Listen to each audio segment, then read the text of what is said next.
Rebonsoir, c'est Alexandra Brazzaville.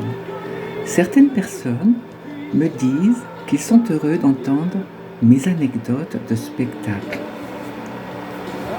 Je suis en train d'écrire mon livre, après tout, je peux en révéler quelques-unes.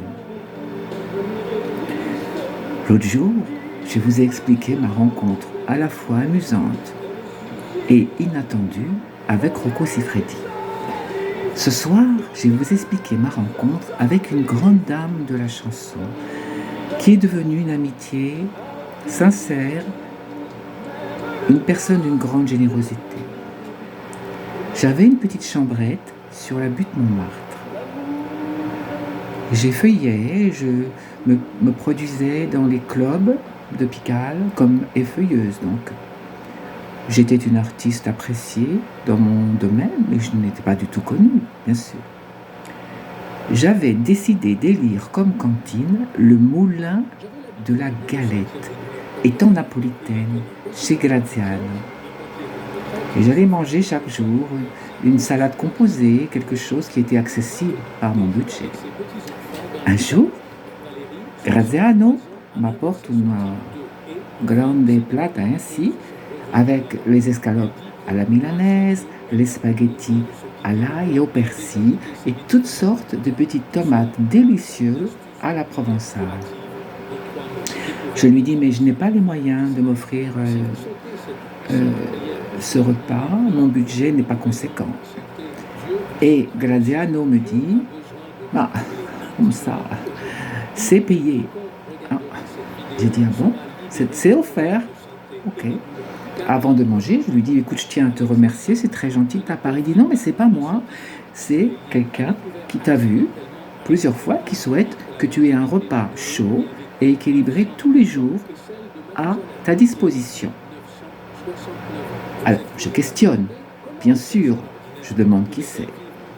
Eh bien, figurez-vous que c'était Yolanda Gigliotti, Dalida, qui était extrêmement connue et qui venait tous les jours chez Graziano avec toutes sortes de personnes célèbres, avec sa famille, puisqu'elle habitait presque en face.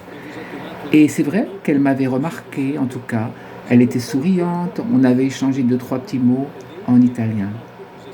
Et donc, à partir de ce jour, j'ai pu manger un peu mieux, on va dire ça comme ça, un repas tous les jours bien chaud.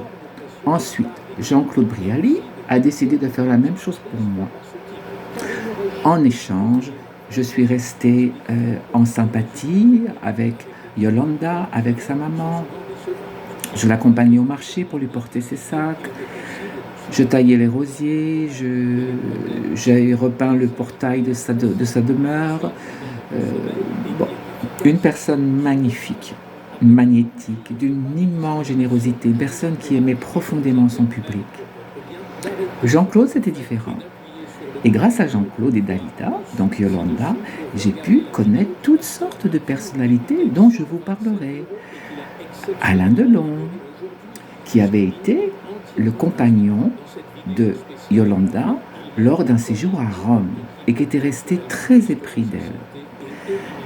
J'ai rencontré Juliette Gréco, j'ai rencontré Michel Colucci, j'ai rencontré Renaud, j'ai rencontré Bernard Lavilliers, toutes sortes de personnes foncièrement adorables et en tout cas très sympathiques avec moi. Je voulais vous raconter cette petite anecdote pour ce soir. Je vous embrasse bien fort, je vous souhaite une belle nuit. À très bientôt. C'est Alexandra Brazzaville.